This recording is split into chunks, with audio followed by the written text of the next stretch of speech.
Welcome back to TCM and our exploration of the color films by the master Japanese filmmaker Yasujiro Ozu.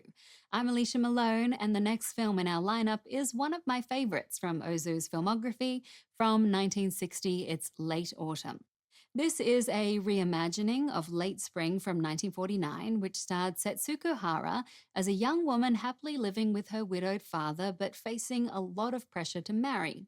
This time, Setsuko Hara is the parent, a widowed mother, with Yoko Tsukasa starring as Ayako, her free-spirited daughter.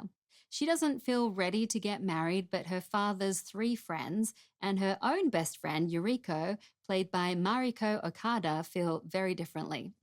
One of the biggest differences between late spring and late autumn is that now the younger generation is in charge. Ayako clearly states that she is not ready to get married and is perfectly happy being single, something the older generation cannot understand. Also, watch for the scene where Yuriko tells off the three men, firmly putting them in their place and then drinks them under the table.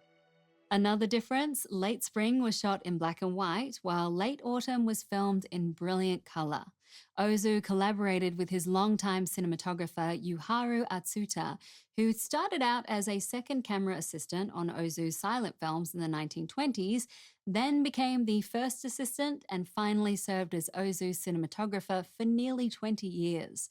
Also on the crew was the art director he'd worked with since the 1930s, the editor who had been editing his film since the 1940s, and the same composer he'd worked with since the mid-1950s. And among the cast, besides Ozu's favorite Setsuko Hara, is the actor who starred in 52 Ozu films, Chishu Ryu. Let's watch from 1960, this is Late Autumn.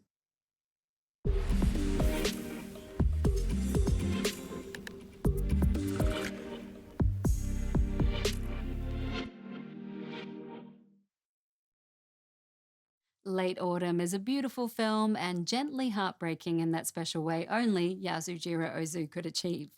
As Ozu clearly stated, with Late Autumn he wanted people to feel without resorting to drama. The film was released in 1960 during a turbulent time in Japan's history when a revised version of the Japanese-American Security Treaty was enforced. Some critics argued that Ozu's film felt outdated and disconnected, with nothing to directly address the issues of the time.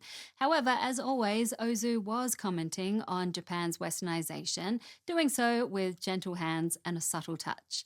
Over the years, there's been an even deeper appreciation for Late Autumn.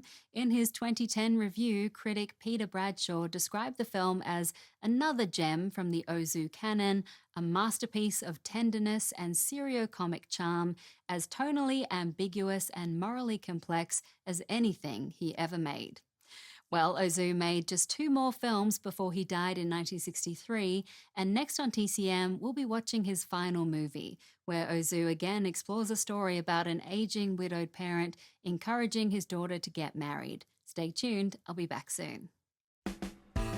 Next on TCM, an autumn afternoon, then equinox flower, and later, good morning. The early bird gets the Ozu on TCM.